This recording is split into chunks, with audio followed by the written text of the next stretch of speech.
डोळ्यातल पाणी झिजू झिजू संसाराचा गाडा हाकला वटा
विठ्ठल बरवा तो हा विठ्ठल बरवा हरे राम कृष्ण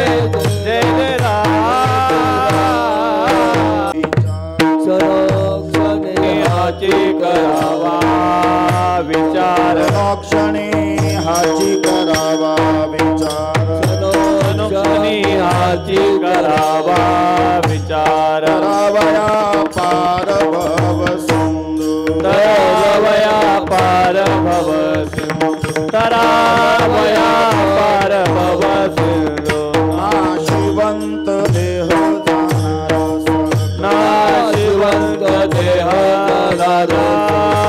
नाशिवंत देह जाणारा नाशिवंत देह जाणारा आयुष्य का तो काळ सावधान आयुष्य का तो काळ सावधान आयुष्य का तो काळ सावधान संत समागमी धरावी आब संत समागम धरावणी संत समागमी धरावी आब संत समागमी धरावी आवडी कराविता तडी परमार्थ कराविता तडी परमार्थ कराविता नाशिवंत देह जाणार जिवंत देह जाणार सगळ नाशिवंत देह जाणार सकळ जिवंत देह जाणार सकळ आयुष्य खातो काळ सावधान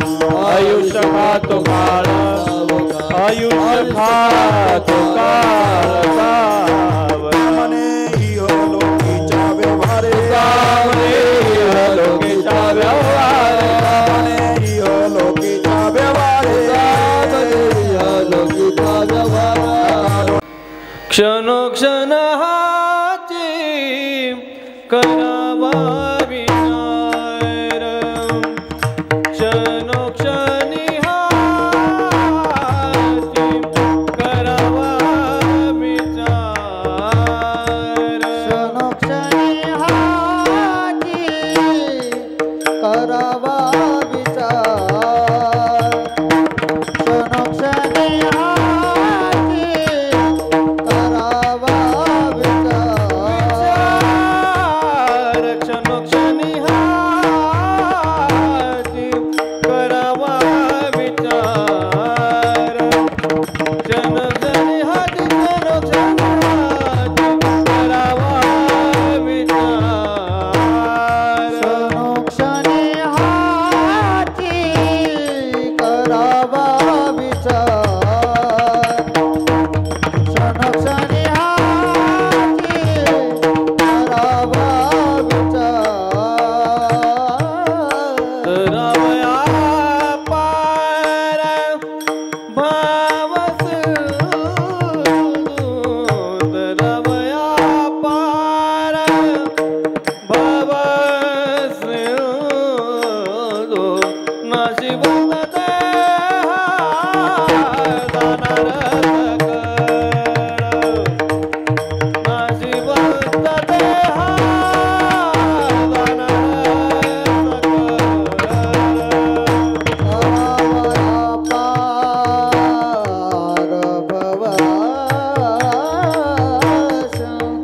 करावया पार भवस नाशिवंत देह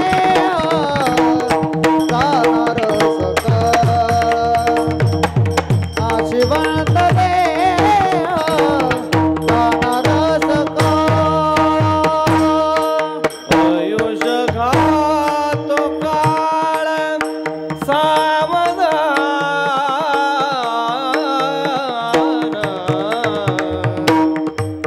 आयुष्य घातो काळ आयुष्य घातो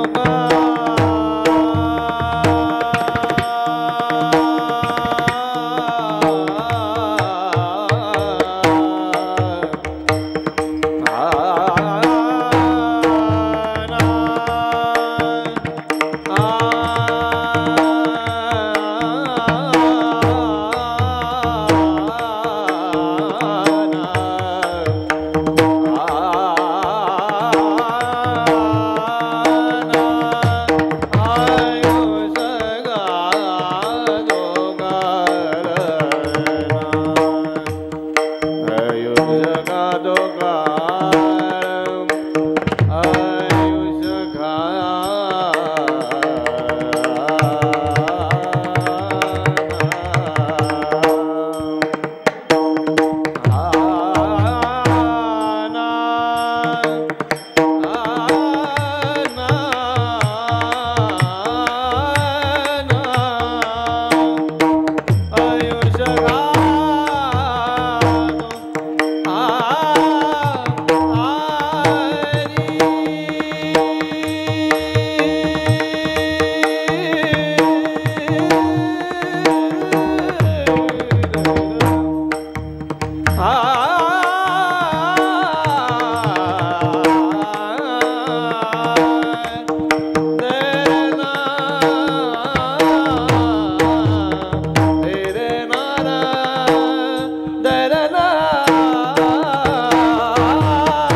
क्षणी हाची करावा विचार तरावया पार भव सिंधू नाशिवंत देह जाणार सकळ आयुष्य खातो काळ सावधान संत समागमी धरावी आवडी करावी तातडी परमार्थी नाशिवंत देह जाणार सकळ आयुष्य खातो काळ सावधान तुका म्हणे इहो लोकीच्या व्यवहारे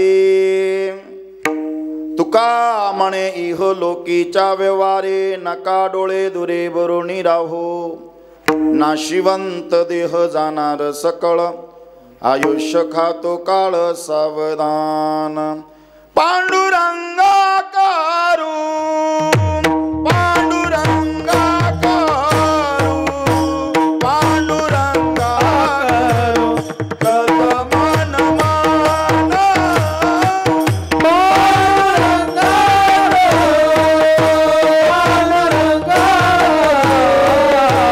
पांडुरंगा कमळ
जयांचे केलिया स्मरण होय सकळ विद्येंचे अधिकरण तेची वंदू श्री चरण श्री गुरूंचे ते नमस्कारोनी आता ओम नमो ज्ञानेश्वरा करुणा करा दयाळा तुमचा अनुग्रह लादलो पावन झालो चराचरी ओम एकदंताय विद्महे वक्रतुंडाय धीमहि तन्नो दन्ती प्रचोदयात् ओम नारायणाय विद्महे वासुदेवाय धीमहि तन्नो विष्णु प्रचोदयात् क्लीं कृष्णाय गोविंदाय गोपीजन वल्लभाय स्वाहा ओम महालक्ष्मी च विद्महे विष्णुपत्नी च धीमहि तन्नो लक्ष्मी प्रचोदयात् ओम तत्पुरुषाय विद्महे महादेवाय धीमहि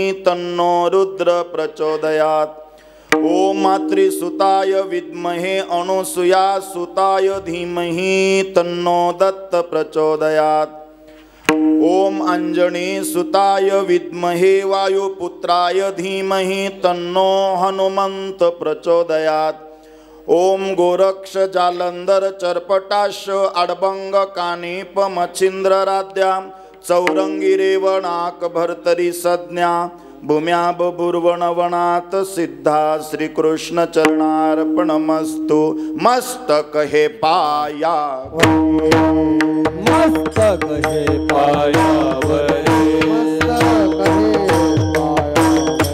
मस्तक है पाया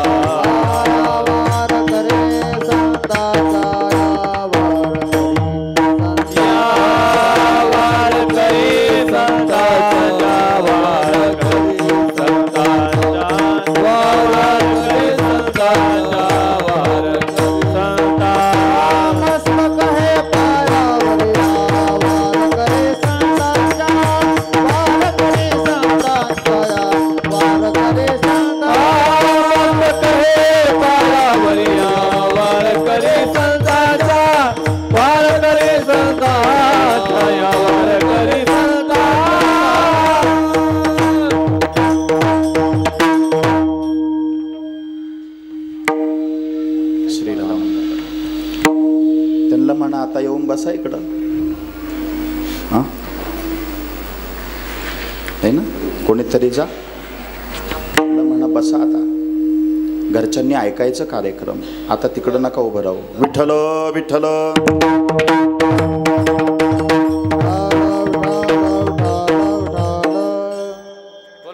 हॅलो आप्पा, रवी आप्पा, सगळ्याला विनंती, इकडे समोर येऊन बसायचंय. तुम्ही तिकडे गेटवर नाही उभं राहायचं. आता या, अजिबात नाही उभं राहायचं. इकडे या, सगळेच इकडे या. सगळे या. बस झालं काम. आपलं श्राद्धाचा कार्यक्रम आहे, तो लग्नाचा नाही. हा, येऊन बसा. या बसा. पुढे येऊन बसा. विठवलं विठवलं.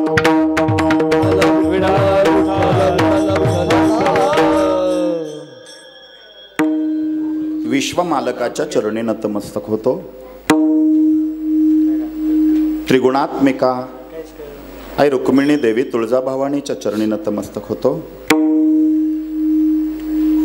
मानवतेचा महान नंदादीप, भगवत संप्रदायाच्या विशाल वृक्षाला लागलेलं गोडफळ, इंद्रायणीच्या काठावरती उठलेलं भक्तीचं वादळ, प्रगल्भ बुद्धिवत्तांच्या बुद्धीला न उलगडलेलं कोडं, विश्वनिर्माणकर्त्याच्या विशाल राजप्रसादाच्या गवाक्षातून खाली डोकवता डोकवता पडला मोती इंद्रायणीच्या काठावर आळंदी गावात संत श्रेष्ठ ज्ञानोबा माऊलींच्या रूपात माऊलींच्या चरणी मानाचं वंदन करतो. आज ज्यांच्या कृपेने आमच्या मंदिरांवर कळस आहे, दाराच्या पुढं तुळस आहे, हिंदवी स्वराज्य संस्थापक राजा छत्रपती शिवरायांच्या चरणी त्रिवार मानाचा मुजरा करून गायनाचार्य, मृदुंगाचार्य, पेटी मास्तर आज नाहीये, आमचे महाराजजी आज आवर्जून उपस्थित आहे. आपल्या भागाचं वैभव आहे ते.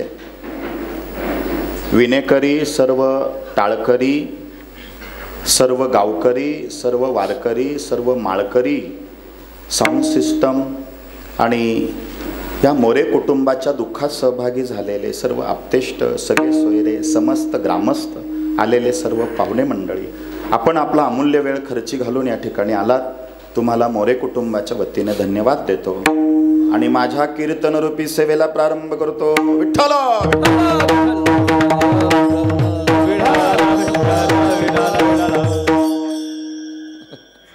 गोविंदराव दौलतराव मोरे, बरोबर आहे ना?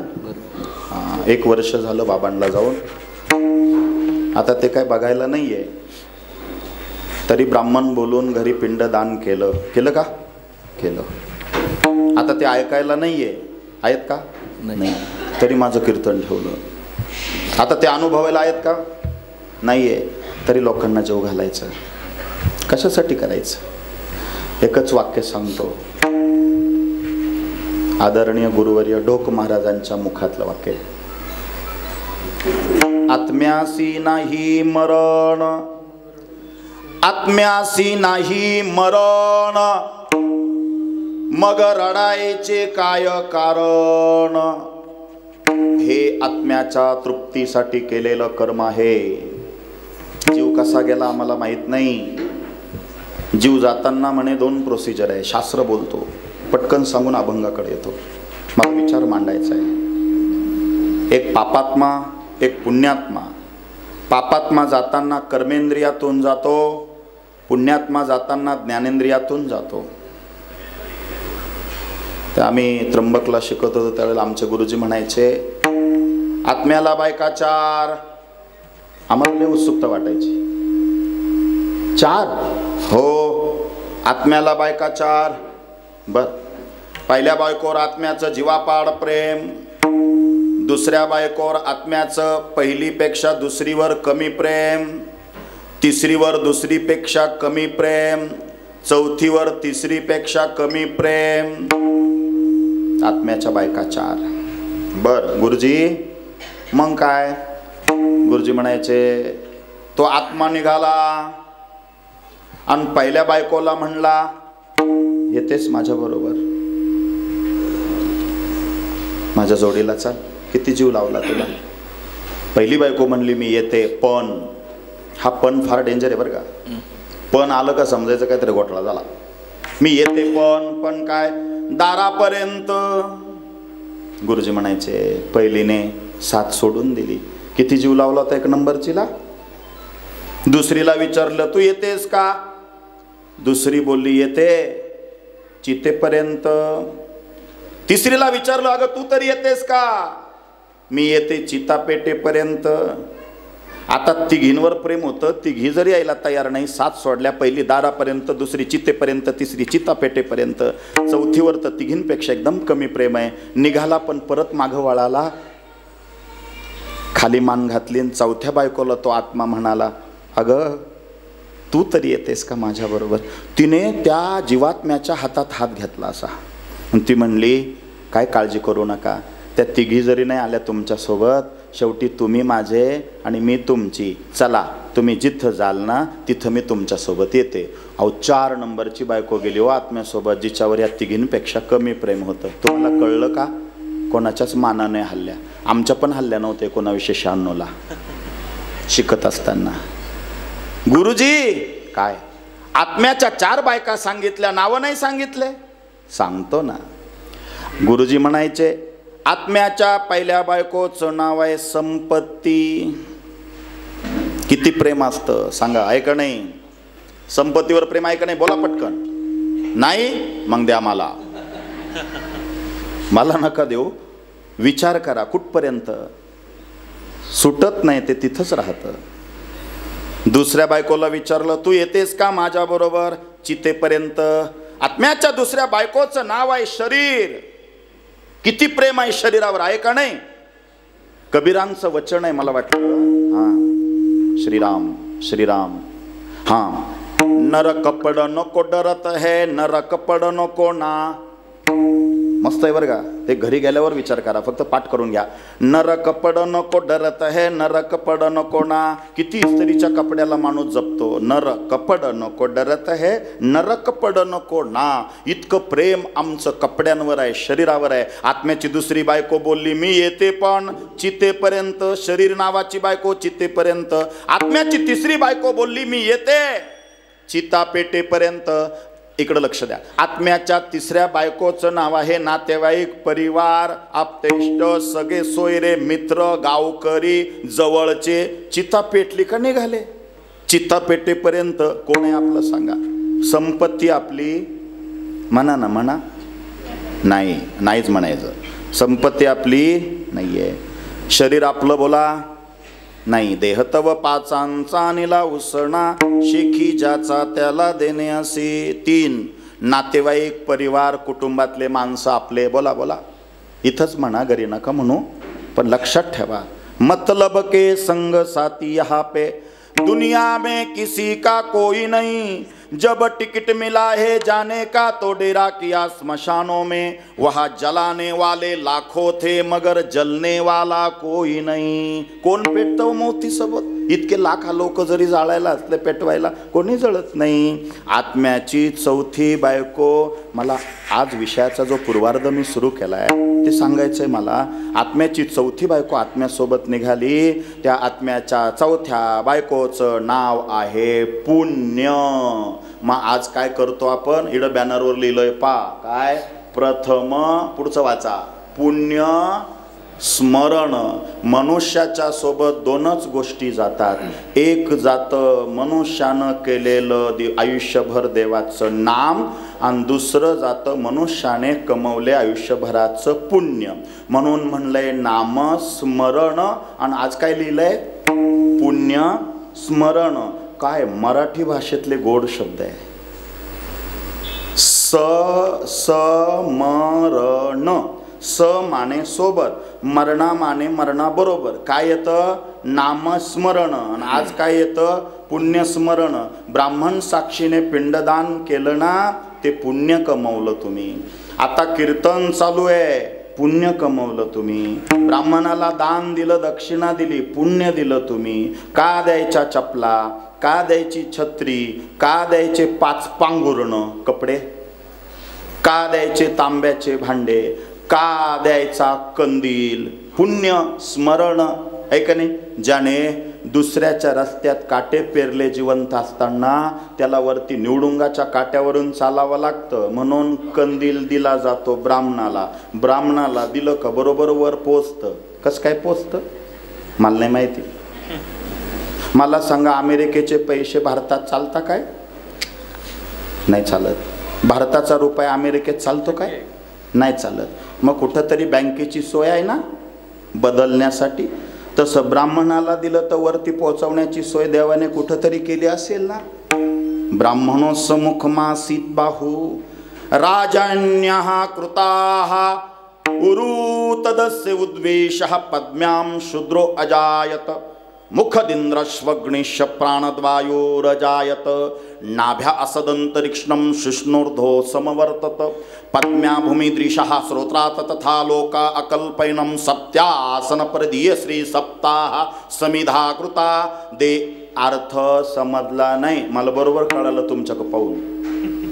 मराठीत सांगतो, ब्राह्मण, अग्नी आणि गाय ही देवाची रूप आहे. म्हणून उपवास करू जेवू घालायच्या वेळेला अग्नीला आगरी टाकली जाते आणि ब्राह्मणाला दान दिलं जातं. लक्षात घ्या. चपला दान का द्यायच्या? ज्याने दुसऱ्याच्या रस्त्यात काटे पेरले त्याला काट्याहून चालावं लागतं, म्हणून चपलाचं दान आहे वरती कामं येतं. ज्याने गुरु नाही केला त्याचा जन्म वाया गेला. जो अज्ञानरूपी अंधकारात जगला, गुरु नाही केला, त्याला वरती इतकं अंधार आहे, त्या अंधारातून रस्ता सापडत नाही. म्हणून ब्राह्मणाला कंदील देतात, प्रकाशाचं साधन. आता गुरुजी कंदील नाही घेत म्हणा, राखेल नाही ना भेटत, आता बॅटरी द्यायला लागती. बॅटरी का होईना द्या, प्रकाशाचं साधन द्या. असे हे जे दान करण्यामागचे जे काही प्रयोग आहेत, काही क्रिया आहेत, त्याच्या मागं शास्त्र दडलेलं आहे. हे सगळं करून आपण पुण्य कमवतो आणि ते तिळे तिळे पुण्य जोडे, असंच आहे ना. हा, तीळ तीळ तीळ. आज काय सोडलं तुम्ही? काळे तीळ आणि पाणी सोडलं ना, मग किती पुण्य द्यायचं? जास्त नाही द्यायचं, तिळतिळ पुण्य द्यायचं. आणि सगळ्यांनी मिळून कुटुंबातल्या लोकांनी तिळतिळ पुण्य दिलं का त्या पुण्याचा साठा तयार होतो. आणि त्या पुण्याचा साठा बॅलन्स त्या जीवात्म्यासोबत जातो आणि त्या जीवात्म्याला ऊर्ध्व गती मिळते. काय मिळते? अंडरलाईन करा, ऊर्ध्व गती. कारण मृत्यूनंतर मी मगाशी बोललो, पापात्मा पुण्यात्मा. जो पापात्मा आहे त्याला अधोगती प्राप्त होते आणि पुण्यात्मा जो आहे त्याला ऊर्ध्वगती प्राप्त होते. आणि ही गती ठरत असते तुमच्या आमच्या आयुष्यभराच्या कर्मावर. इहलोकी जे जे करावे, परलोकी त्याचे फळ भोगावे. दुष्कर्माने दुःख भोगावे, सत्कर्म सौख्य पाविजे. भजन करा विठ्ठल.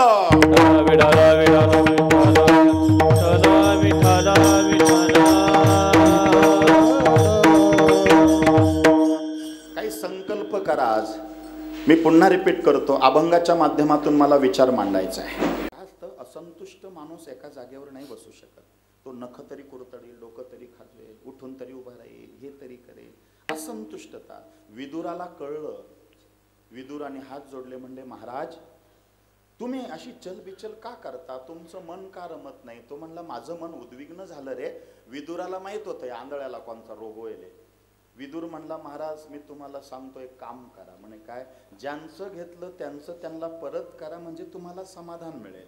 म्हणजे विदुर नीतीमधले 3 वाक्य आजही काय आमचे जुने लोक गावागावामध्ये काय झालं तर, भांडणं झालं तर ओरडून ओरडून म्हणतात, पण नुसतेच म्हणता, आचरणात नाही आणत. विदुर नीतीतले 3 वाक्य आहे. माणसाने कधीही गावाचं, देवाचं आणि भावाचं खाऊ नये.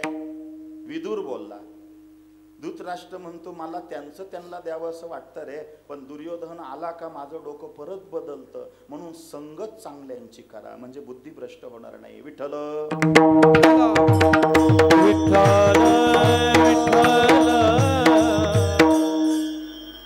आज विचार करायचा, संकल्प करायचे. काही कोणाचं ऋण कर्ज घेऊन मरू नये, वैर करून मरू नये. मरण अंती वैराणी. मरणाच्या अगोदर वैर संपून मरा, गतीच नाही प्राप्त होत. मग आज ज्यांच्याशी भांडण झालं इथून माग, मी माणसांना सांगतो मिटून घ्या. आज त्याला स्वतःहून फोन करा, त्याचा नसल येत तर नंबर घ्या किंवा जाऊन स्वतः भेटा. म्हणा जाऊ दे माझं चुकलं, माझं नाही चुकलं, मी कशाला माफी मागू. अरे माझं चुकलं म्हणायला मन मोठं असावं लागतं, जे तुमच्याकडं यायला पाहिजे. मन मोठं करा आणि म्हणा माझं चुकलं, मला माफ कर. छानपैकी मिठी मारा, गप्पा मारा, भांडण मिटून घ्या. पुरुषांना सांगतो आणि तुम्हालाही सांगतो, तुम्ही आणि इथं सुरुवात करा लागल्यास. एवढ्या जेवढ्या सासू सुना येले माय कीर्तन झाल्यावर त्यांनी एकमेकीला मिठ्या मारून घ्या. वैर नको, कुणाशी वैर घेऊ नका. मरणांती वैराणी. आणि आता ऐका पुढचं, हत्या करू नका. आता महाराज आम्हाला ऋण कळालं, वैर कळाली, हत्या काय भानगड आहे? आम्ही काय मर्डर करतो का? कोणाचं खून करतो काय? हत्या म्हणजे काय? ऋण कळालं, कर्ज घेऊन मरू नये, वैर करून मरू नये, हे बरोबर आहे. हत्या म्हणजे काय? आम्ही काय कोणाचे खून मर्डर करतो काय? कुणाचा घातपात करतो? अरे घातपात करणं म्हणजेच मर्डर, खून. हत्या नाहीये.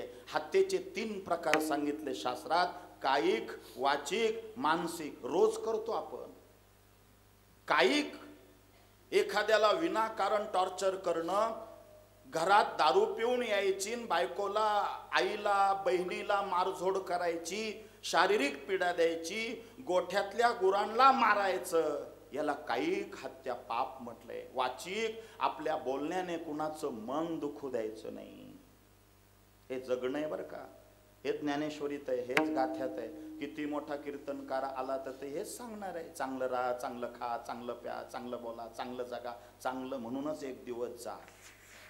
ऋण नको, वैर नको, हत्या नको. कायिक, वाचिक आणि मानसिक. कधीच कुणाला शारीरिक पीडा देऊ नये. जनावरांवर, पुरुषांवर, महिलांवर अत्याचार करू नये. गुराढोरांवर अत्याचार करू नये. शारीरिक पीडा देऊ नये. कायिक. वाचिक, आपल्या बोलण्याने कुणाचं मन नाही दुखलं पाहिजे. माझ्याशी कोणी वाईट बोललं तर मला किती वाईट वाटतं, मग मी दुसऱ्याशी वाईट बोललो तर त्याच्या मनाला वाईट वाटणार नाही का? मी कीर्तना अभंगावर बोलतोय बरं का. आज विचार करायचा आणि काही विकल्प सोडून द्यायचे, काही संकल्प करायचे. वाचिक पाप नको. डोंगरेजी महाराज माहितीये का तुम्हाला? आमच्या काही जुन्या लोकांनी पाहिले असतील. डोंगरेजी महाराज म्हणजे डोंगरेजी महाराजच होते. ते म्हणले, आपल्या बोलण्याने जर कुणाचं मन दुखत असेल, आपल्या बायको देखत जर तुम्ही आईचं मन दुखवलं तर तुम्हाला शंकराचं मंदिर जाळायचं पाप लागत असतं. लक्षात घ्या, इतकं कठीण आहे. म्हणून बोलून विचारात पडण्यापेक्षा आपण विचार करून बोललं पाहिजे. इतकं चांगलं बोलायचं का समोरच्यालाही समाधान मिळालं पाहिजे, आपल्या अंतकरणाला समाधान मिळालं पाहिजे. वाचिक पाप नको. आणि नंतर सांगितलं मानसिक पाप, ही पण हत्या आहे. दुसऱ्याच्या बाबतीत आपल्या मनात वाईट विचार यायला नको. आणि ह्या तिन्हींपैकी एक जरी पाप घडलं, कोणतं? ऋण, वैर, हत्येचं, तर पितृदोषाला कुटुंबाला सामोरं जावं लागतं. हे कोणी सांगत नाही कीर्तनकार. आता महाराज, ही पितृदोष आम्ही कुठेतरी ऐकलं होतं, ही भानगड काय? ही कन्सेप्ट क्लिअर करतो, अभंगाकडे लगेच प्रवृत्त होतो. मला श्राद्धाला बोलवलं तर माझी जबाबदारी हे सांगणं क्रमप्राप्त आहे. मी जास्त गुंतागुंतीचा विषय नाही सांगणार. ऋण, वैर, हत्या जर घडलेली असेल तर अतृप्तता, अधोगती आणि त्याच्या बळावरती कुटुंबाला दुःख भोगावं लागतं. त्याला पितृदोष म्हणतात. पितृदोषाची प्रामुख्याने काही लक्षणं शास्त्रामध्ये अंत्येष्टीत आलेली आहे. पितृदोषाचं पहिलं लक्षण सांगितलं, जर मेलेली माणसं आणि साप स्वप्नात येत असेल घरामध्ये कुणाच्या तरी, हमखास पितृदोष आहे. कोण्या ज्योतिषाला पत्रिका, हात दाखवायची गरज नाही. मी तुम्हाला तुमचा हात पाहता आला पाहिजे अशी सोय करून देतो, कारण आम्ही शिकलो 93 ते 94 पर्यंत ज्योतिषशास्त्र. तुमचा हात जो आहे, माता भगिनींचा डावा, पुरुषांचा उजवा, अंगठ्याच्या खाली उभ्या आणि आडव्या रेषांचं इथं जाळं असेल, हमखास पितृदोष आहे. माता भगिनींचा डावा हात, पुरुषांचा उजवा हात. हात नंतर पहा, आता माकडं पहा, म्हणजे तुम्हाला पुढचं कळणार नाही. पितृदोष. मेलेली माणसं स्वप्नात येतात, साप स्वप्नात येतात. 3, मुलं मुली सुंदर आहे पण त्यांचं लग्न जमत नाही. कोणाला विचारायची गरज नाही. मी पितृदोष सांगतोय, आता त्याचे परिणाम सांगतो आणि मी समाधानासाठी, तुम्हाला त्याचा रिझल्ट येण्यासाठी पितृदोषावरती उपाय पण सांगणार आहे. नागबलीची तुम्हाला गरज पडणार नाही. त्रिपिंडी कालसर्प शांतीची गरज पडणार नाही. मी जेव्हापासून कीर्तन प्रवचन सुरू केलं त्याच वेळेला संकल्प सोडलाय, मी माझ्या मराठा समाजासाठी सगळ्या समाजाला स्वयंपूर्ण बनवण्याचा प्रयत्न करेन. कारण ज्या गावातून मी आलो ते गाव मला प्रेरणा देतंय. माझं गाव आहे भगूर. माझं गाव भगूर गणेश महाराज करंजकरमुळं प्रसिद्ध नाहीये. काही माणसं गावामुळं प्रसिद्धीला येतात आणि काही गावं माणसांमुळं प्रसिद्धीला येतात. माझं गाव प्रसिद्ध आहे स्वातंत्र्यवीर विनायक दामोदर सावरकर. ती माती हमेशा आम्हाला प्रेरणा देते का समाजासाठी आता नाही मला भारत स्वतंत्र करायचं सावरकरांसारखा, मला माझ्या समाजासाठी मी देणं लागतो, काहीतरी समाजासाठी केलं पाहिजे का नाही सांगा बरं मला. नागबलीला 30,000 नाहीये तुमच्याकडं, 3 दिवस राहायला वेळ नाही तुमच्याकडं, तुम्ही कष्ट करून खाता, हातावर तर पोट आहे, काम केलं तर तुम्हाला भाकरी मिळणार आहे, आणि 40 आणि 30,000 रुपये 3 दिवस राहून खर्ची घालायला आणि वेळ आमच्याकडं नाही, इतके पैसे नाहीये, मग त्याने त्या दोषाने मरायचं का? काळजी करायची नाही, त्रिपिंडीची गरज नाही, कालसर्प शांतीची गरज नाही, पत्रिकेतली कुठली शांती करायची गरज नाही. हे वाचून बोलत नाही, हे अभ्यासातून बोलतो. 1995 साली मी ज्योतिष विशारद केलं, 1996ला मी आयुर्वेदाचार्य मिळवलं, आणि 1998 साली मी याज्ञिकी म्हणून काम केलं, याज्ञिकी पदवी मिळवली. हे तुमच्याकडं असायला पाहिजे. सकळासी येथे आहे अधिकार, प्रत्येक गोष्ट तुम्हाला माहीत पाहिजे. तुमच्या अंगठ्याच्या खाली उजवा हात आणि इकडं डावा हात, इथं उभ्या आणि आडव्या रेषा असेल तर पितृदोष. म्हणून तर आपण पाणी सोडताना प्रत्येक ठिकाणी क्रिया वेगळी वापरतो. देवांना पाणी सोडताना आपण सरळ हाताने सोडतो, कारण हे 2 जे बोटाचा भाग आहे हे देवतीर्थ आहे, लक्षात ठेवा. पण समाधीवर निवृत्ती दादांच्या समाधी स्थळात गेले, तुम्ही आळंदीला गेले, ज्ञानोबा माऊलींच्या ठिकाणी जर पाणी सोडायचं असेल तर तुम्हाला इथून सोडावं लागतं, हे ऋषी तीर्थ आहे. पण पिंडावर पाणी अंगठ्याने सोडायचं इथून असं, कारण ही पितृ टेकडी, हे पितृतीर्थ आहे. आणि अभिषेकाचं तीर्थ प्राशन करताना असं नाही, असं नाही, असं नाही, ते इथून प्यायचं, हे ब्रह्मतीर्थ आहे, हे ज्योतिषशास्त्र, लक्षात घ्या. मग काय काय लक्षण आहे पितृदोषाचे? मी 3 बोललो.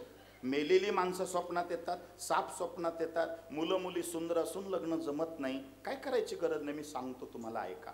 आणि माझी खात्री आहे कीर्तनात कोणी कीर्तन प्रवचनकार सांगत नाही, नुसता माझाच मायकन माझंच ऐक, त्याचा काय फायदा होत नाही. किमान हे पितृदोष परिणाम आणि उपाय जरी तुमच्या लक्षात राहिले, कीर्तन सार्थकी लागलं. आणि हे नुसतं सांगायचं नाहीये, प्रॅक्टिकली अनुभवात आणायचं आहे. तुकाराम महाराजांनी जे काम केलं, ज्ञानोबांनी जे काम केलं, 12व्या शतकापासून ज्या साधू संतांनी काम केलं, तेच काम, तोच वसा आमच्यासारख्या प्रवचन कीर्तनकाराने हाती घेतलाय. तर लोकांना त्याचं आउटपुट आलं पाहिजे. एखादा आजारी माणूस बसला आणि त्याला रामकृष्ण हरी म्हण, तो म्हणतो मला आजारी मन नाही रमत, मग त्याला आता दुवा नाही, दवाची गरज आहे, दवा. मग कॅन्सर झाला ना, आजारी पडला आणि त्याला सारखं तत्वज्ञान सांगितलं, त्याला काहीच फायदा होणार नाही. त्याला सांगा रानभेंडीची मुळी घे, मधात उघड आणि त्याचं चाटण सकाळ संध्याकाळ कर, 21 दिवसात तुझा 1st आणि 2nd स्टेजचा कॅन्सर बरा होईल. तो बरा झाला का अध्यात्माकडे आपोआप वळणार आहे. पोट दुखतं, कुत्र्याकडून शिका, पळत पळत जातं कुत्रन, बांधावरली हरळी खातं, म्हणजे हरळीच्या रसाने पोटाचे सगळे विकार जात्या कुत्र्याकडून शिकायला मिळतं. म्हणजे आपल्याला ही जी सृष्टी आहे ती भरभरून देते, पण आपण तिथपर्यंत पोहोचायला तयार नाही. मला विषयांतर करायचं नाही, माझा मुद्दा चालला पितृदोष, त्याचे परिणाम. शेतकऱ्यांच्या टिचभर बांधावरून भाऊबंदकी वाढते, पितृदोषाचे परिणाम आहे. कोर्ट कचेरी, मॅटर, डिप्रेशन, टेन्शन, आत्महत्येचा विचार, आत्महत्या, ॲक्सिडेंटने मृत्यू, पितृदोष. एकात नाही, बाप लेकात नाही, एकमेकाचं जमत नाही, पितृदोष. दुपारी घरासमोर कावळा ओरडत असेल, तुमच्या डोक्यावर पाय ठेवत असेल, चोच मारत असेल, पितृदोष. घरात लाल मुंग्या सातत्याने सतत निघत असतील, पितृदोष. महाराज आम्हाला ह्या प्रश्नांपैकी काही प्रश्न आहे बरं का? बरोबर आहे. मग आम्ही काय केलं पाहिजे? नागबली करू नका, त्रिपिंडी करू नका, कालसर्प शांती करायची जरूरत नाही, लक्षात घ्या. मग काय करायचंय? साधा तोडगा शास्त्राने सांगितला, तुम्ही पंचमहायज्ञ केला पाहिजे. पंचमहायज्ञ करायचा म्हणजे नेमकं काय करायचं? यज्ञ म्हणला का अंगावर काटा येतो. यज्ञ करायचा म्हणजे काय? मंडल मांडा, हवन करा, स्वाहाकार करा, पंडितजी बोलवा, गरज नाही, तुम्हाला करायचं आहे. तुम्ही घरी बसल्या 4 पोळ्या बनवायच्या. पोळ्या बनवायला सुरुवात केली, चूल असल्या तर 4 बनवा, नसेल तर चूल गॅस शेगडी 3च बनवा. पहिली पोळी अग्नीमध्ये, पोळीचा ताजा तुकडा अग्नीत टाका, चूल असेल तर, नसल्यास एवढासा कागद घ्या, त्या कागदाला ह्या बोटाने 1 थेंबर तूप लावा, कागद स्वाहा म्हणून असा पेटून द्या, पेटून खाली टाकून द्या. अग्नीला थेंबर तूप किंवा अन्न दिल्याने देवऋणातून मुक्ती होते, त्याला देवयज्ञ असे म्हणतात. नंबर 2, गाईला घासभर अन्न द्या. दुसरं कर्ज आहे ऋषी ऋण, त्याच्यातून मुक्तता होणार आहे. तिसरं ऋण आहे पितृऋण. घराच्या छतावर घासभर अन्न ताजं टाकून द्या. कुणासाठी बोला? कावळ्यासाठी. पण पहिलं डोक्यातून काढून टाका, कावळा आपली मम्मी आणि कावळा आपला पप्पा आहे. अजिबात संबंध नाही. कावळा मम्मी नाही आणि कावळा पप्पा नाही. मी त्या विदगाववरून चाललो होतो, एक बाईने एक माणूस असा पत्र्यावर पाणी फेकून म्हणायचा, पप्पा या ना पप्पा. म्हणलो पत्र्यावर कस काय पप्पा? मला नंतर कळालं, आज पप्पांची आठवण आली, पित्र असते आणि आले पप्पा. पप्पा कोणते? बसले पप्पा. पण पप्पा सरळ पाहतच नाही, पप्पा वाकडे पाहतात.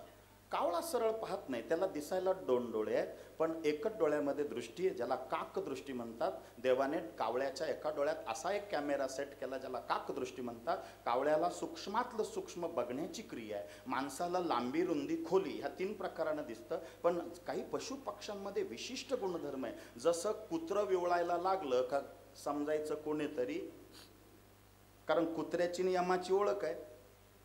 तुम्ही ऐकला असेल दृष्टांत, आहे का नाही?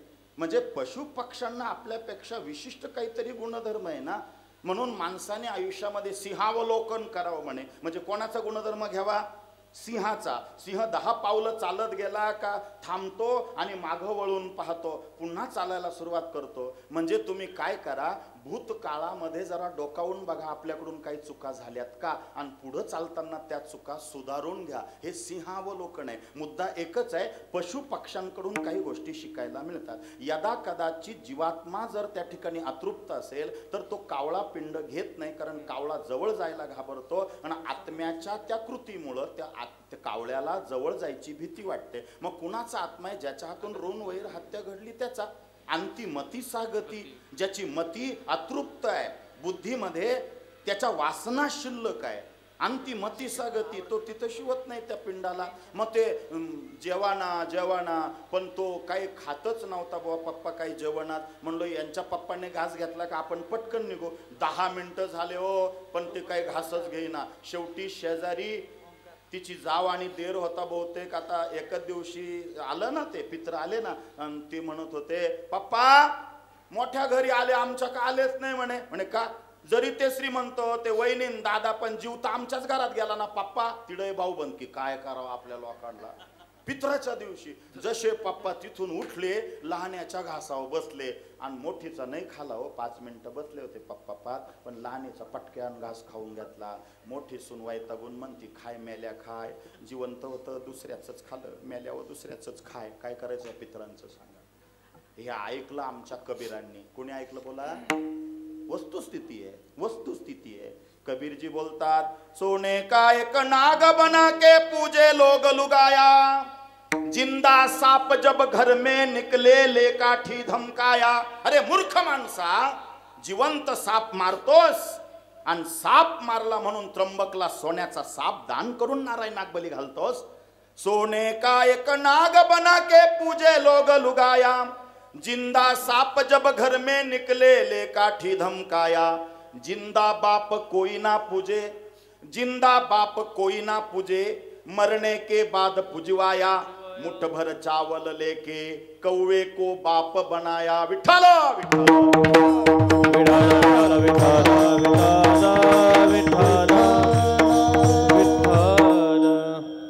लक्ष द्या. देवरोण अग्नीला तूप किंवा चूल असेल तर पोळी, ऋषीरोण गाईला घासभर अन्न द्या. तुम्ही रिझल्ट घ्या हो. जर रिझल्ट नाही आला ह्या बाबाचं तोंड कधी पाहू नका. मी साधं बोलतो पण माझ्या कीर्तनातले जे विषय लोकांना का आवडतात, जी टॉकीजवरती माझी कथा 8 वेळेला रिपीट का झाली, त्याचे आउटपुट लोकांना आले. ते भावलं, लोकांनी केलं, त्याचे रिझल्ट आले. आणि लोकांना काय पाहिजे माहिती आहे का? हल्ली मी भरपूर तत्वज्ञान सांगून पाहिलं पण मला त्याचे आउटपुट इतके काही आलेच नाही. हरि ओम श्रीमत् पयोनिधी निकेतनम चक्रपाण भोगींद्रम भोगमुनि रंजितम पुण्यमूर्ते योगीश शाश्वत शरण भवाब्धिपोतम लक्ष्मी नृसिंह मध्ये. काय कळलं? मग आधीचं सांगू का? हे संस्कृत सांगू? कळलं तुम्हाला? महाराज आम्हाला काय कळत नाही, ते आधी चाललं होतं तेच सांगा. देवरोण अग्नीला तूप किंवा पोळीचा तुकडा. ऋषीरोण हा पंचमहायज्ञ आहे. तुम्ही करून तर पहा. 1760 प्रश्न मार्गी लागते. किमान 41 दिवस करा किंवा 21 दिवस करा. माझ्या माता भगिनीनं गाईला घासभर अन्न द्या आणि गाईलाच द्या, नाही तर मी पुण्याला व्याख्यान करून आलो. दुसऱ्या दिवशी त्या बाईचा फोन आला. ती म्हणली आमच्याकडे गाय नाही, म्हशीला चालल का? अति शिकेलचे परिणाम आहे, काय करावा. गाई गाई गोदा, पाठीवर नर्मदा, कानात कृष्ण, शेनात लक्ष्मी, गाईच्या खुरीत पंढरपूर. गाईचं दर्शन रोज घेता पाप जातील दूर. मी लहान होतो, मला अजून आठवत ते. दिवाळी आली का, माझी गवळण गाय बरी हो लय दुधान भरली चरी. माझ्या गवळीन गायचे शिंग जसे महादेवाचे लिंग. माझी गवळण गाय बरी हो लय दुधान भरली चरी. माझ्या गवळण गायची शेप जशी नागिन घेती. अजून आठवत मला. गायली मोरी येनू बऱ्या, आमचे गुराखी असायचे. मोरीला झाला गोरा गेनू बारे, मोरीला झाला गोरा.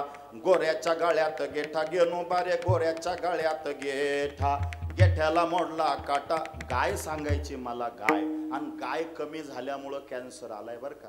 तुमच्या गोठ्यात जी आहे ती गाय नाही, तो जर्सी प्राणी आहे. जिचा खांदा मोठा, शिंग लांब आणि बदामाच्या आकाराचे डोळे. आणि ती हंबरताना म्हणते मा मा. ती खरी गाय हिंदू संस्कृतीतली आहे. नाही तर जर्सी काय ओरडती आरा. ती गाय नाही, दूध देणारं मशीन आहे. गाईला घासभर अन्न, कावळ्याला घासभर अन्न. तुम्ही म्हणाल का, आम्हाला ऋषीरून कळालं, देवरून कळालं, आता हे पितृऋण. कावळ्याला घासभर अन्न, पितृऋण काय भानगड आहे. आता आमचे समजा वडील गेले, आमचा बाप मेला, बापाने हाडं झिजवले, रक्त आटवलं, बंगला बांधला, शेती घेतली, मुलांना वेल सेटल केलं. बाप मेल्यानंतर मुलं बापाच्या इस्टेटीत वाटा घेतात. मग बापानं केलेल्या पाप पुण्यात काय भाऊबंद वाटेकरी होणार आहे का? नाही, त्या कुटुंबालाच वाटेकरी व्हावं लागेल. तो म्हणतो माझ्या इस्टेटीत वाटा घेता, माझ्या इस्टेटीवर मजा मारता आणि मला वरती दुःख होतंय, त्याच्यात कोण वाटा घेणार? मला दुःख होतं, तुम्ही त्याच्यात वाटा घ्या. त्याला वरती दुःख झालं, तो खालच्यांना दुःख देतो, त्यालाच पितृदोष असे म्हणतात. म्हणून कावळ्याला घासभर अन्न. नंबर 4 लक्ष द्या. नंबर 4, घरी कोणी आला त्याला निर्मुख जाऊ देऊ नका. गुळाचा खडा तरी त्याच्या हातावर ठेवा, चहा तरी द्या, पाणी तरी द्या, जेवण तरी द्या. संतुष्ट करा एक मनुष्य. अतिथी देवो भव. महाराज रोज तर पाहुणे येत नाही, माणसं येत नाही, मग काय करू? अशा जरी पाजारी लहान मुलं असतील त्यांना गोळी बिस्किट काहीतरी द्या, गोडधोड द्या, चिमुटभर साखर तरी द्या. आणि मनुष्य ऋण सांगितलं मी. 5वं ऋण आहे भूत ऋण. पंचमहाभूतांचं कर्ज. चिमुटभर साखर किंवा रवा घराच्या बाहेर भिंतीला खेटून टाकून द्या. मुंग्यांसाठी जो पंचमहायज्ञ करील त्याला नागबली, त्रिपिंडी, कालसर्प शांती पत्रिकेतली शांती करण्याची जरूरत पडणार नाही. तोडगा नंबर 2, पिंपळाच्या झाडाला अर्धा वाटी दूध, अर्धा वाटी पाणी, खायची चिमूटभर हळद, चिमूटभर काळे तीळ. काय काय सांगितलं लक्ष द्या. दूध, पाणी, हळद, काळे तीळ. अर्ध दूध, अर्ध पाणी, चिमूटभर हळद, चिमूटभर काळे तीळ एकत्र करून पिंपळाच्या झाडाच्या बुडाला घालायचे. एक प्रदक्षिणा मारून न बोलता घरी यायचं. 41 दिवस करा. 41 दिवस न खंड करता करा. सकाळी 11 वाजेच्या आत करा. कुठलाच प्रश्न राहणार नाही. 1760 प्रश्न मार्गी लागतील. भजन करा. विठ्ठल.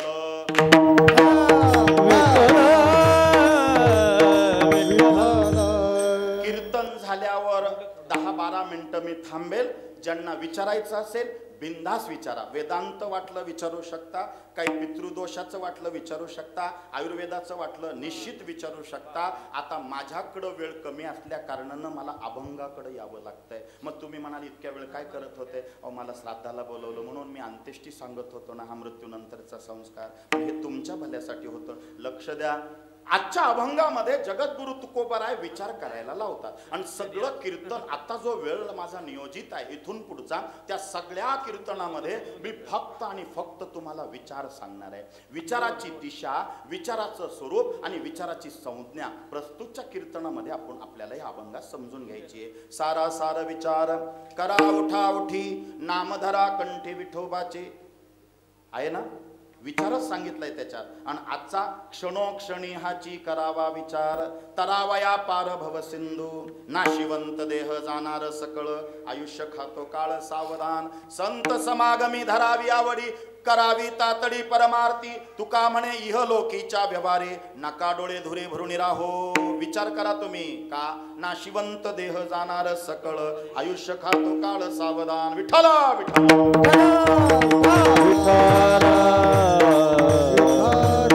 अभंगाला सुरुवात झाली. एक 5 ते 7 मिनिटांमध्ये अभंगाच्या आपल्याला पहिल्या चरणाकडे प्रवृत्त व्हायचंय. इकडे लक्ष द्या. तुकाराम महाराजांनी विचार करायला सांगितला, कारण विचार करण्याचं सामर्थ्य फक्त माणसाला आहे, जनावरांना नाही. विचार कोण करू शकतो? आपणच विचार करू शकतो. श्रावणाचा महिना चालू होता, खूप सारखा पाऊस पडत होता. मालक काय करायचा? संध्याकाळी म्हशी चरून आला का दूध काढायचा, गोठ्यात बांधायचा, सकाळी दूध काढायचा आणि त्या गोठ्यामधल्या म्हशींचं दावं गळ्यातलं काढून त्यांना रानात हाकलून द्यायचा चारा खाण्यासाठी. सारखा पाऊस पडत होता. 4 म्हशी होत्या, दुभत्या म्हशी होत्या. त्याच्यापैकी काही म्हशी सकाळी गेल्या आणि पुन्हा सगळ्याची सगळ्या एक विचार करून परत आल्या, न चरताच आल्या अर्ध्या तासात. आणि मालकाला म्हणाल्या, मालक फार पाऊस चालू आहे हो, आम्हाला सर्दी खोकल्याची भीती वाटते, आम्हा 4 म्हशींना रेनकोट घेऊन द्या ना. तुम्ही खुशाला ऐकताय का? मला खरंच सांगा, म्हशी असा विचार करतील का? नाही करणार. म्हणून तर त्या गोठ्यात आहे ना. गुरढोरं विचार करता का? 20 पेंड्या टाकल्या बैला पुढं. किती टाकल्या? 20 पेंड्या टाकल्या. का टाकल्या? वर्ष श्राद्धाला यायचं होतं इकडं पिंपळगावला आणि म्हणला जर उशीर झाला तर पिंपळगावला पण काम आहे, मला 2-3 ठिकाणी खरेदी करायची आहे, 2 जणांना भेटायचं आहे, मग रात्र व्हायच्या आत परत नाही आलो तर. मग एक खटी बैला पुढं 20 पेंड्या टाकल्या आणि तो बैल म्हणला, मालक कालपासून ऍसिडिटी होतीये मला, 10च पेंड्या टाका, 10 पेंड्या उचलून घ्या, उगीच त्याच्यावर शेण पडेल बर का. कोण म्हणलं?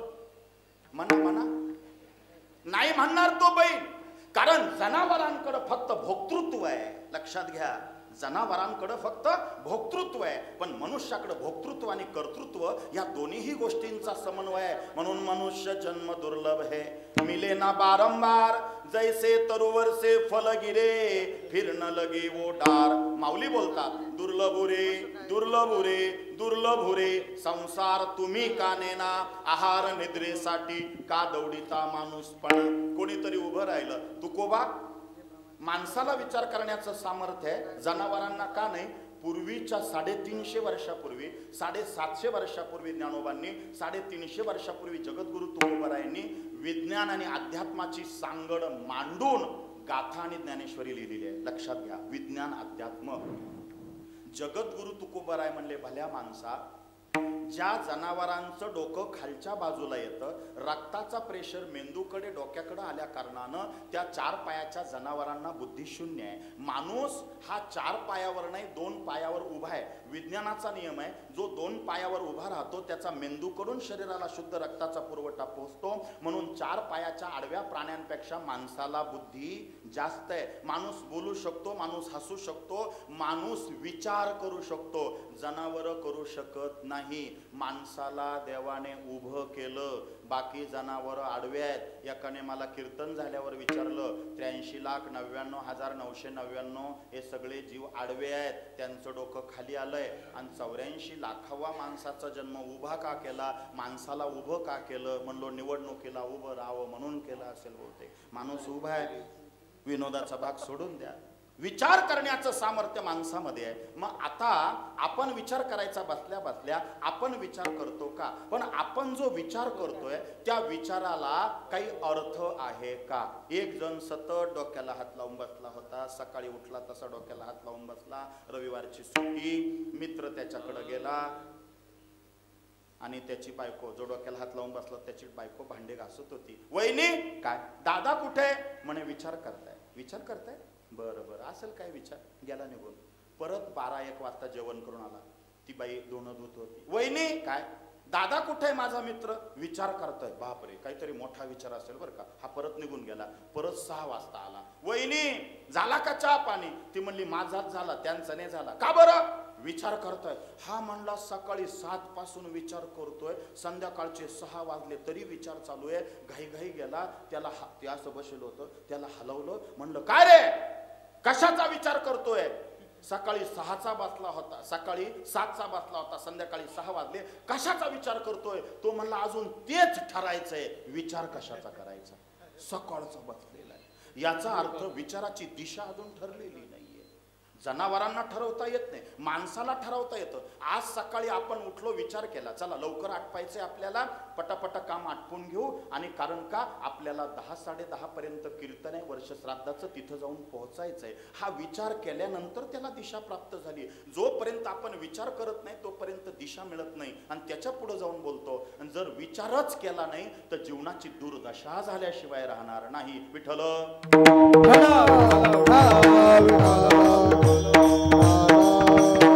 शास्त्र तर असं सांगतं म्हणे, असा जगात माणूस नाही जो विचार करत नाही. जगात असा माणूस नाही जो विचार करत नाही, आणि विचार करत नाही तो माणूसच नाही. कळलं का तुम्हाला? विचार करीत नाही असा माणूस नाही, जो विचार करतो तो माणूस आहे. जगात विचार करीत नाही असा माणूस नाही, आणि जो विचारच करत नाही तो माणूसच नाही ना.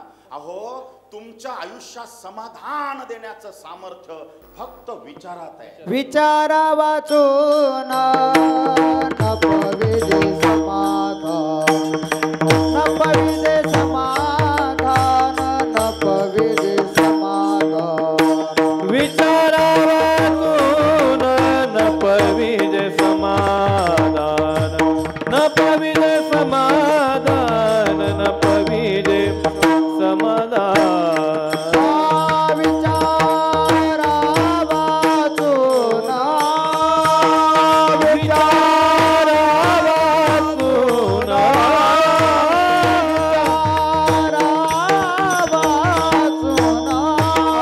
विचारा वाचून, विचारा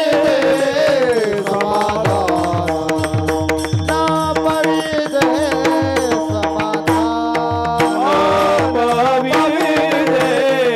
समाधान, नपविदे समाधान, समाधान. आता ऐकणाऱ्यांच्या बाबतीत असं गृहीत धरतो का आम्ही आता विचार करणार, विचार आम्ही करणार. अख्ख्या अभंगामध्ये तो विचार कसा असावा त्याच सगळं आहे. परंतु विचार ही प्रोसिजर काय आहे, ही कन्सेप्ट पहिली क्लिअर करा. आम्ही विचार करत नाही का? आम्ही विचार करतो ना. पण शास्त्राने सांगितलं तुम्ही विचार करताना कुठल्या गोष्टीचा केला पाहिजे, कुठल्या गोष्टीचा कधी केला पाहिजे, कुठल्या गोष्टीचा विचार नाहीच केला पाहिजे, आणि कुठल्या गोष्टीचा कधी कधी केला पाहिजे, आणि काही काही गोष्टींचा सतत विचार केला पाहिजे. काही काही गोष्टींचा विचार कधीच करायचा नाही, करायचाच नाही विचार. काही काही लोक इतकं कमवतात डोक्याला हात लावून बसतात. म्हातारीने विचारलं काय झालं तुम्हाला विचार करायला, सारखे विचार करत बसतात. जसे रिटायर झाले सारखं घरात जावं, जरा मित्रांसोबत जावं, अमृततुल्य चहा प्यावा, सारखं घरात बसा. त्या मेल्यावर का तुम्हाला दनाव डोंब्या नागवायचंय का, जा जरा फिरा. तो म्हणला नाही ग मला चिंता आहे, मी विचार करतोय. म्हातारीने इकडं तिकडं पाहिलं, म्हणजे हात जोडून खरंच सांगा घरात आज कोणीच नाहीये, खरं बोला, आपल्याकडं किती हो तुम्ही कमवून ठेवलं. म्हातारा म्हणला 7 पिढ्यांना पुरेल एवढं कमवलं. मग म्हातारी म्हणली तुम्ही विचार काचा करत्या. तो म्हणला माझी 8वी पिढी काय खाईल त्याचा विचार करू. हे बघा, विचार करत असताना तो 3 कालाच्या संदर्भाने असावा. विचार 1 कालाच्या संदर्भाने तुम्हाला आम्हाला सुख देणार नाही. हा विषय तुम्हाला फार गरजेचा आहे, माझ्या सहित सगळ्यांना. विचार करत नाही का? आम्ही विचार करतो, त्या विचाराला दिशा नाहीये. लक्षात घ्या, कुठल्या गोष्टीचा विचार करावा. काही गोष्टींचा विचार करूच नाही. माझ्यानंतर कसं होईल, काही गरज नाही विचार करायचा. अमेरिकेमध्ये काय चाललं असेल, विचार करून काय फायद्याचं नाही. जे चालायचं ते चाललं. पुढं माझं कसं होईल, विचार करून काहीच फायद्याचं नाही. जसं व्हायचं तसं होणार आहे. कसला विचार करतो आम्ही? ज्या गोष्टीचा विचार करायचा त्या गोष्टीचा आम्ही विचारच करत नाही. कधी कधी विचार त्याला दिशा नसते, आणि काही काही विचाराने दुर्दशा होते. एक माणूस गोठ्यात गेला का, दूध काढले का, त्या गव्हाणीमध्ये मशीनला कुट्टी आणि कडबा टाकताना सारखा त्याच्या डोक्यात विचार यायचा. आमचे दांडेकर मामा हा दृष्टांत द्यायचे बरं का. म्हणे सारखा विचार यायचा. काय विचार यायचा? म्हणे त्या म्हशीचे शिंग असे एकमेकाला जॉईन होते, आणि तो त्या म्हशीच्या शिंगाकडे पाहायचा. ती वैरण खात असताना सारखा म्हणायचा मी इकडून घुसलो तर तिकडं जाईल का. कशातून? त्या शिंगांमधून. काही गरज आहे का? पण तो म्हणला नाही, मी कीर्तन ऐकलं, विचार माणसाने नुसता करून फायद्याचा नाही, तो प्रॅक्टिकली अनुभवात आणला पाहिजे. नुसता आपण विचार करतो 2 महिने झाले का या म्हशीच्या शिंगातून इकडून घुसलं तर तिकडं निघल का. तो घरात गेला, त्याने टेप आणला, त्या टेपने त्या शिंगांची सगळी लांबी रुंदी मोजली. आपलं पण पोट बीट थोडंसं वाढलं होतं, म्हणला व्यायाम करायला लागेल तरच मी त्या बाजूला निघल. त्याने 1 महिना व्यायाम केला. असे 3 महिने झाले आणि मुहूर्त ठरला. म्हशीच्या आधी उठला. का बरं हसता तुम्ही? गोठ्यातली सांगतो ना मी, लक्ष द्या इकडं. म्हशीच्या आधी उठला, मुहूर्त ठरला आणि म्हणला बस आता म्हैस पण वैरण बिरण खाऊन बसली होती छानपैकी, म्हणला आता इकडून तिकडं जायचं. कीर्तनात ऐकलं, विचार केला पाहिजे, नुसता करून फायदा नाही, आपण त्याच्या प्रॅक्टिकली अनुभवात तो विचार आणला पाहिजे. आपण तो विचार करतोय आज, तो आपण अनुभवात आणायचा. आणि जसा घुसला, तुम्हाला सांगतो, म्हशीच्या तोंडाकडून जसा घुसला, पोटाचं बरोबर होतो, कमरेचं माप चुकलं होतं. जसा कमरेत त्या शिंगात अडकला, म्हैस बावरली, तिने साखळी तोडली आणि ह्या कमरेत अडकलेल्या विचार करणाऱ्याला अख्ख्या गावात घेऊन मिरवली. बरं, म्हैसीच्या डोळ्यावर याचे पाय यायचे, त्याच्यामुळं ती बावरली. ते ह्या भीतीला धडक मार, त्या भीतीला धडक मार, याचे हाडं खिळखिळे झाले. म्हैस दिवसभर उधळत होती, अख्खा गाव मागं पळत होता. असं कसं झालं, असं कसं झालं, हा म्हणायचा वाचवा वाचवा. शेवटी 5 वाजता म्हैस पळून पळून दमली, उन्हाने ती तापली आणि एका दलदलीत डबक्यात पातळ चिखलात जाऊन, बोला, गावातले गेले, पॅन्ट वगैरे अशी वर केली, त्या चिखलात गेले आणि याला वडून काढलं पायाच्या बाजूने, तोंडाकडून म्हशीच्या असं वडलं, किनाऱ्यावर आणलं. अशक्त झाला होता, पार तो चेहरा त्याचा उतरला होता. त्याचं तोंड बिन धुतलं, तोंडावर बायकोने पाणी मारलं, पदराने तोंड पुसलं, पाणी प्यायला दिलं आणि गावचा सरपंच म्हणला, का रे हे करायच्या आधी तू विचार करायला लागत होता? तो म्हणला 3 महिने करीत होतो. खरंच सांगा मला, अशा विचार करणाऱ्यांचं कल्याण होईल का अकल्याण होईल? विचाराला दिशा असावी. आमच्या डॉक्टर APJ अब्दुल कलामांनी सांगितलेलं आहे. फार मस्त माणूस झाला. मी तर रोज ज्ञानेश्वर महाराजांना विचारपूर्वक प्रार्थना करतो. आता इथून पुढचा 1 सेकंद मला वाया जाऊ द्यायचा नाही, मी विचारच सांगणार आहे. मी रोज विचारपूर्वक ज्ञानोबांना प्रार्थना करतो, ज्ञानोबा माऊली या जगातला प्रत्येक हिंदू स्वामी विवेकानंद होऊ द्या आणि ह्या जगातला प्रत्येक मुसलमान डॉक्टर APJ अब्दुल कलाम होऊ द्या. जगातले भांडणं मिटून जातील. किती चांगली माणसं झाली, काय विचार यांनी मांडले, काय सुंदर विचार आहेत ज्ञानेश्वरीमध्ये पहा, किती सुंदर विचार आहे गाथ्यामध्ये पहा. म्हणून विचार करत असताना तो 3 वयाच्या संदर्भाने असावा, ही पहिली प्रोसिजर लक्षात घ्या. म्हणजे बालपणातला विचार, तरुणपणातला विचार आणि म्हातारपणातला जो विचार आहे हा 3 वयाच्या संदर्भाने असावा. बालपणात जो विचार आहे तो तरुणपणात नसावा, तरुणपणातला विचार म्हातारपणामध्ये अजिबात नसावा. कारण का? वयाच्या प्रबोधे विचारजा नाही, समान तो देही बालकाचा. जर तुकाराम महाराज म्हणतात, तुम्ही वयाप्रमाणे जर विचार केला नाही, जर एखादा तरुण माणूस विचार करत असेल काहीतरी बालपणाचा, काही फायदा नाही. तुकाराम महाराज म्हणतात, अरे आयुष्यामध्ये तू आलायस तर चांगला विचार कर. जर तू चांगला विचार करत नसेल तर तो समान तो देही बालकाच्या किंवा बालकाशी. तू लहान बाळ आहे का, तुला विचार करता येत नाही? कारण लहान मुलांना काही विचार करता येत नाही, त्यांची प्रगल्भता नसते, बुद्धी छोटी असते, संकुचित असतात ते, त्यांना काय कळतं? समान तो देही बालकाच्या. आता तरी विचार कर. नाही करत. अरे बालक म्हणलंय, आता तरी विचार कर. तू मोठा माणूस असून लहान बाळासारखा आहेस का? बालकाच्या किंवा बालकाशी समान तो देही बाल. आता तरी विचार कर. नाही करणार. तुकाराम महाराजांनी काय केलं माहितीये का? माणूस म्हणून विचार करत नाही, त्याला अधपतीत नाही केलं, मानवाच्या जन्मामध्ये ठेवलं, फक्त बालक केलं. आता तरी विचार कर. तो म्हणतो नाही करणार. मग तुकाराम महाराजांनी त्याला मानवी जन्मातून अधपतीत केलं आणि सांगितलं, काही नित्य नेमाविन अन्न खायतो श्वान. त्याला कुत्र म्हटलं बरं का. म्हणजे माणसापेक्षा कुत्र बरं. त्याला विचार तरी करता येतो थोडाफार. काय? आपण आपल्या मालकाची इमानदारी ठेवली पाहिजे आणि ज्याची खातो पोळी त्याची वाजवावी टाळी. हा विचार त्या कुत्र्याच्या जवळ आहे. अरे तू कुत्र्यासारखं जीवन काय जगतो, आता तरी विचार कर. नाही करणार. तुकाराम महाराजांनी बालक म्हटलं न विचार करणाऱ्याला, नाही विचार करत. तुकाराम महाराज वैतागून त्याला कुत्र म्हटलं, श्वान म्हटले. आता तरी विचार कर. नाही करत विचार. तुकाराम महाराज म्हणतात, काही नित्य मी नेमाविन अन्न खायतो श्वान, वाया मनुष्यपण भारवा हे वृषभ त्याचा होय भूमिभार. आता त्याला डायरेक्ट बैलच म्हटलं. अरे बैलासारखा काय आयुष्य जगतं वेड्या, आता तरी विचार कर. पहिलं म्हणलं बालक, आता लहान बाळासारखा काय असतो वागतो रे, विचार कर. नाही करत. अरे तू कुत्र्यासारखं काय जीवन जगतो, आता तरी विचार कर. अरे तू बैल आहेस का, राब राब राबतो आहे, दिशा काही कळत नाही, हृदयाचे पाऊल कधी हृदयाकडे वळत नाही. एक क्षण येईल असा घेऊन जाईल श्वास, अर्ध्या वर्ष थांबेल ना तुझा जीवन प्रवास. अजूनही वेळ गेली नाही, थोडं तरी जगून घे. सुंदर अशा जगण्याला एकदा डोळे भरून बघून घे. हा जन्म परत मिळणार नाही. का बैलासारखं जगतो, तरी माणूस विचार करना. शेवटी तुकाराम महाराजांनी तो बैल म्हणून का तू आता तरी विचार कर, नाही करत. मग तुकाराम महाराजांनी गाढव केलं त्याला. विचार नाही नर खर तो तैसा, वाहे पाठी ज्ञान भार लगड जैसा. भजन करा विठ्ठल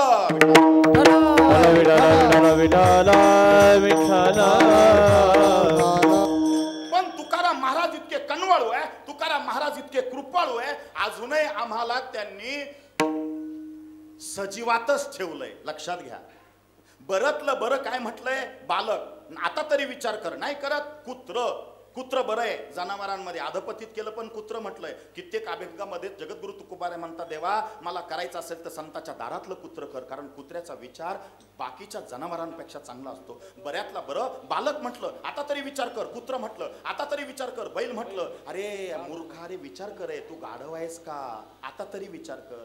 तुकाराम महाराज म्हणले, आता विचार करत नाही तू. तुका म्हणे ऐशी बुद्धी ज्याची जड, त्याहुनी दगड भरे देवा, त्याहुनी दगड भरे देवा, त्याहुनी दगड भरे देवा, त्याहुनी दगड भरे देवा. तुका म्हणे ऐसे बुद्धी जाती जड, त्याहुनी दगड भरे देवा, त्याहुनी दगड भरे देवा. तुका म्हणायची बुद्धी जाती जड, त्याहुनी दगड भरे देवा, त्याहुनी दगड भरे देवा, भरे देवा. फार मोठी प्रक्रिया आहे विचाराची. मी पटकन सांगतो. 12:30 पर्यंतच आपल्याला करायचं आहे.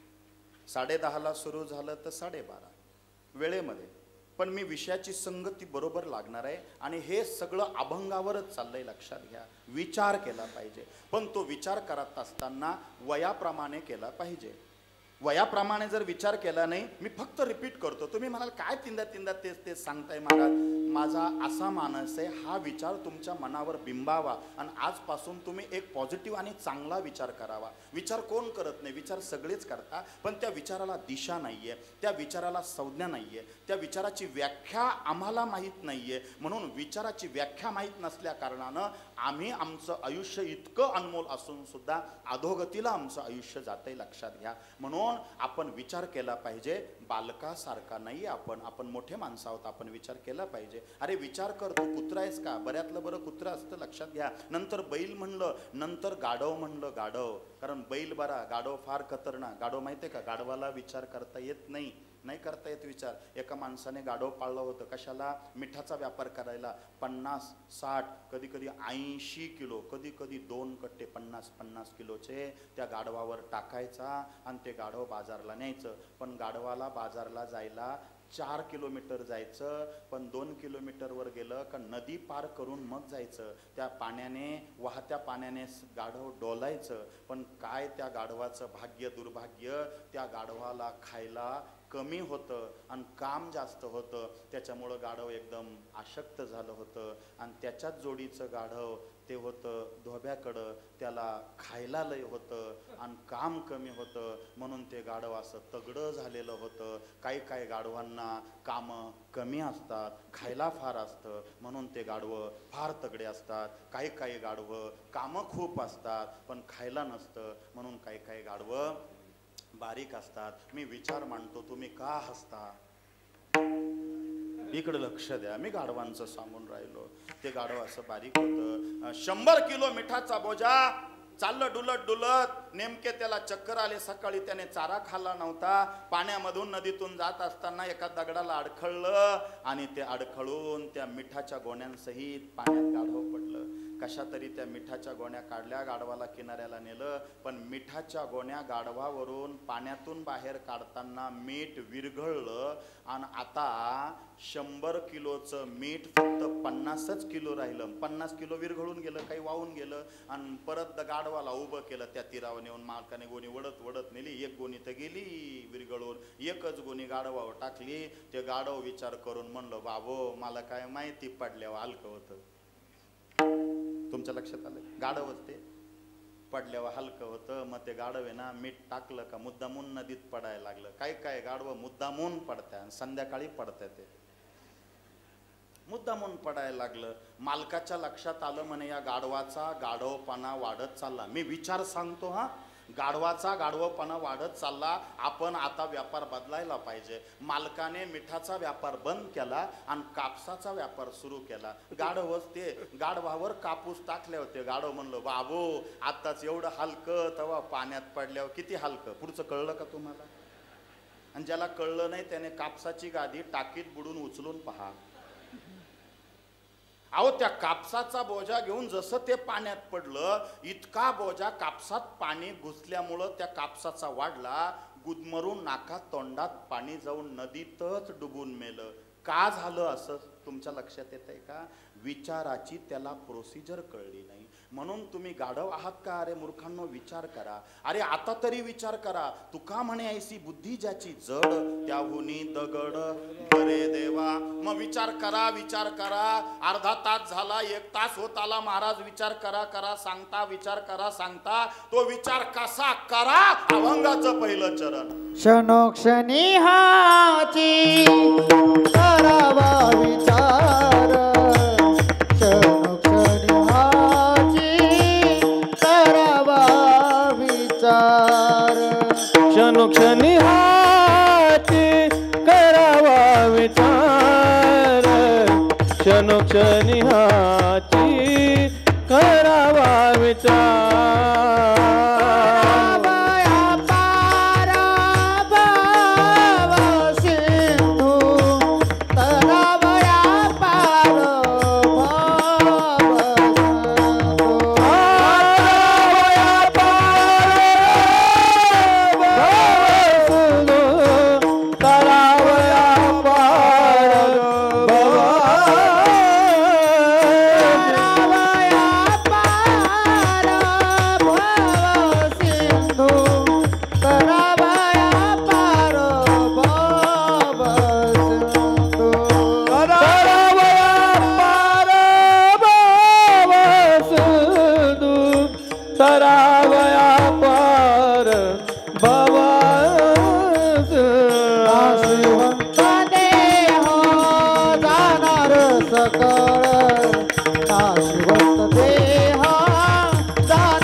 विचार करायला सांगितलं, मग तो विचार कसा असावा? क्षणोक्षणी हाची करावा विचार, तरावा अपार भव सिंधू.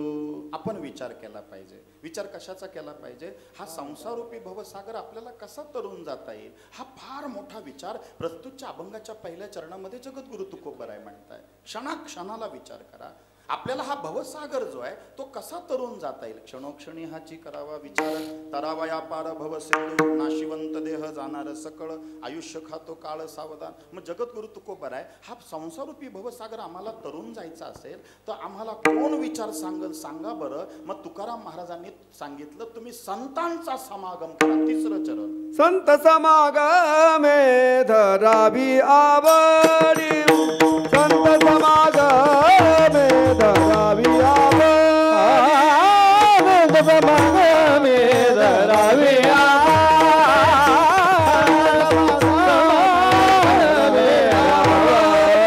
करावी तातडी परमार्थाची करावी तातडी परमार्थाची नाशिवंत देह जाणार सकळ नाशिवंत देह करावी तातडी परमार्थ करावी तातडी परमार्थ नाशिवंत देह जाणार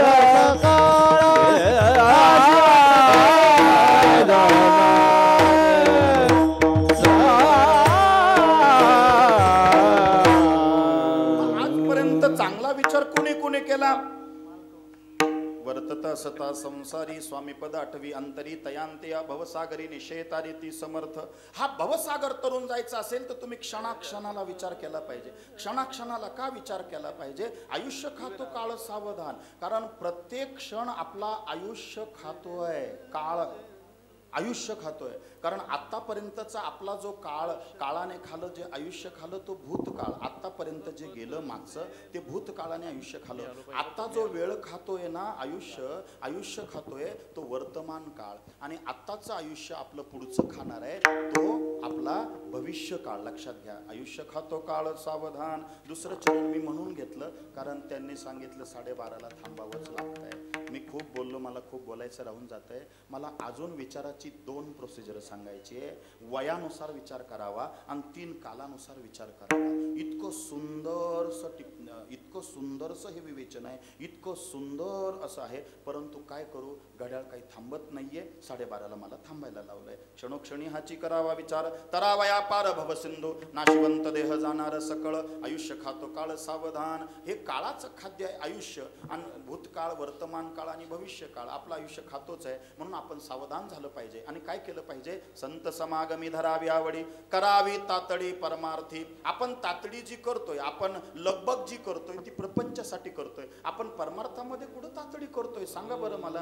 कुणाच्या संगतीत राहतोय आपण? कुणाच्या पंक्तीत जेवतोय आपण? संत समागमी धरावी आवडी. आवड कुठं असायला पाहिजे? विचार पॉझिटिव्ह आणि चांगल्या विचारासाठी सुविचार कोण देतं? तर ते सुविचार कोण देत असेल तर ते संत देतात. म्हणून आपल्याला समाधान देण्याचं सामर्थ्य संत विचारांमध्ये आहे. म्हणून संत समागमी धरावी आवडी करावी तातडी परमार्थी. छानपैकी भजन करा विठोबा विठोबा. जे नर करते नामस्मरण ते मुक्त याचा देही. विचार सांगतोय आपण हा भवसागर तरुण जाण्यासाठी काय केलं पाहिजे? तर देवाच्या नावरूपी नावेत बसलं पाहिजे. ज्या देवाची नाव तुम्ही तयार केली, नावरूपी नाव म्हणजे तुम्ही राम कृष्ण हरी म्हणलं, तुमचा नावाडे कोण झाला? राम कृष्ण हरी झाला. बसा त्या नावेत. त्या नावेत बसा म्हणजे काय करा? सततम कीर्तयन्तो मा. सतत देवाचं नाव घ्या. आणि नाव घेतल्यानंतर नावाडी देव होईल. तुमची नाव मध्येच बुडू देणार नाही. तुमची नाव पहिलं तीरावरतीच नेऊन पोहोचवेल. पण अर्जुना, नावरूपी नावेत बसला ना, तरावया पार भवसिंधू. आता हा भवसिंधू तरुण जायचा आहे. माझ्या नावरूपी नावेत बसला ना, त्या नावेमध्ये लक्ष दे. मी पुढं बरोबर नाव बरोबर चालवतो आणि पहिलं तीरावर नेऊन पोहोचवतो. देवा काय बोलतो रे तू? नावेत लक्ष दे म्हणजे काय? अरे ह्या नावरूपी नावेमध्ये अर्जुना संसारूपी पाणी घुसू देऊ नको. या लागी शतजर्जर नावे रिघुनी केवी निश्चिंत व्हावे. खूप चिंतन मांडण्याजोग आहे. तरावया पार भवसिंधू. एखाद्या नावेला 17 ठिकाणी छिद्र जर असतील आणि त्या नावेत पाणी घुसलं तर ती नाव तरल का डुबेल? मला सांगा. डुबून जाईल. आणि आमची ही नाव संसारूपी भवसागरामध्ये का डुबते?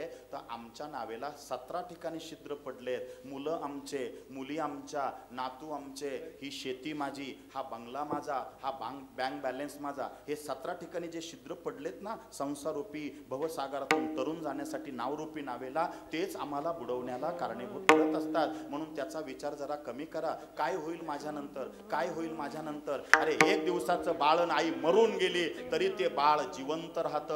कारण त्याला जगवणारा तू ही नाम कारण. सबे का जो तारण धरो उसका धारण निवारण करेगा. नथा दात वाको दिया दूध माको खबर है खुदा को सबर वो मरेगा. तेरा ढूंढ सीना मिटा दिल का किना जिन्हें पेट दिना वो आपे भरेगा. मुरादम कहे जो मुकद्दर के अंदर जिन्हें टाक मारा न टारा टरेगा.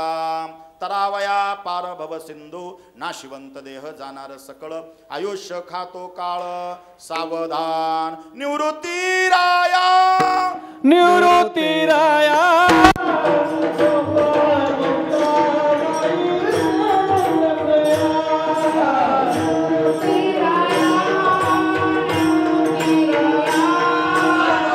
ज्या वेळेला माझ्या कुटुंबाचं कोणीतरी जातं माझ्या आपुलकीचं माझ्या जिव्हाळ्याचं माझ्या प्रेमाचं कोणी प्रत्येक नातीला आपलंसं करणारं हे व्यक्तिमत्व, अशा ह्या व्यक्तिमत्वाला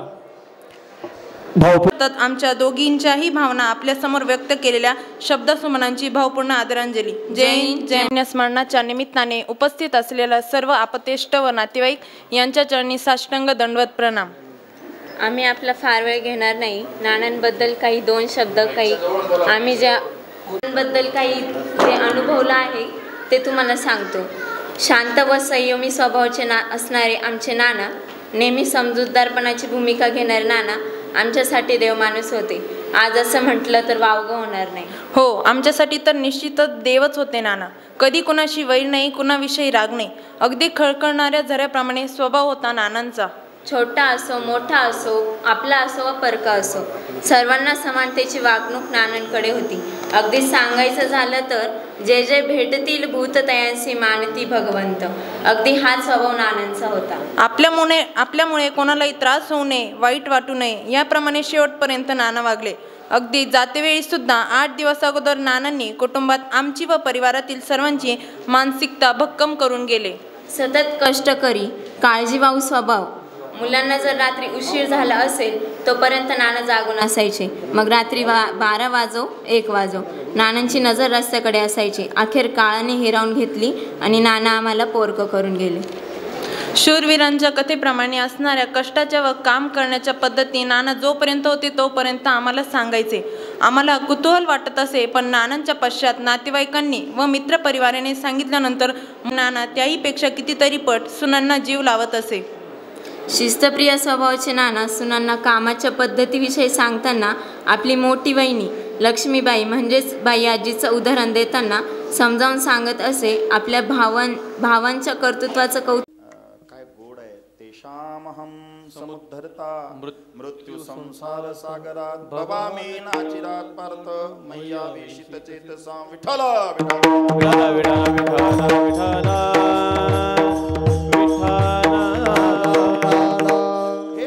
या संसारूपी भवसागरामधून तरुण जायचं असेल तर माझ्या नावाची नाव कर आणि त्या नावेमध्ये बस. नाव रूपी नाव करून त्या नावेमध्ये बस. मग देवा नाव रूपी नाव केली, त्या नावेत बसलो तर नावाडी कोण?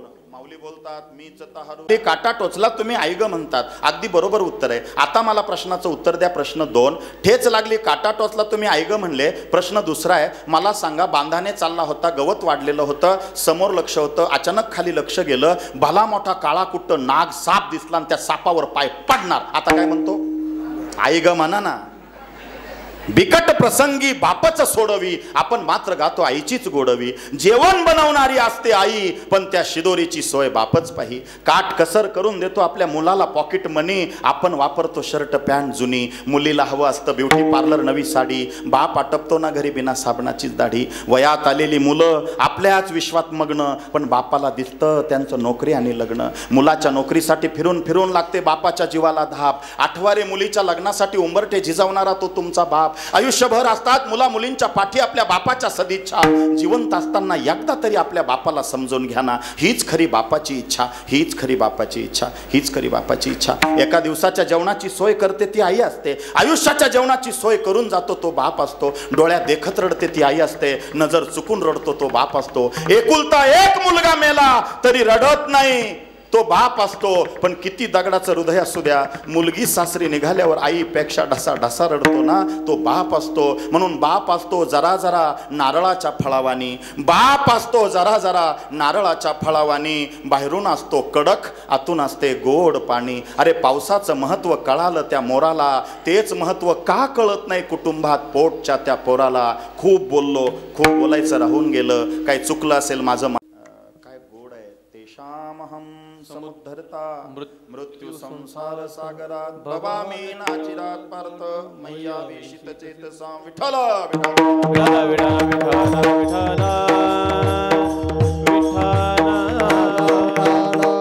हे अर्जुना, या संसारूपी भवसागरामधून तरुण जायचं असेल तर माझ्या नावाची नाव कर आणि त्या नावेमध्ये बस. नाव रूपी नाव करून त्या नावेमध्ये बस. मग देवा नाव रूपी नाव केली, त्या नावेत बसलो तर नावाडी कोण? माऊली बोलतात मीच तहारू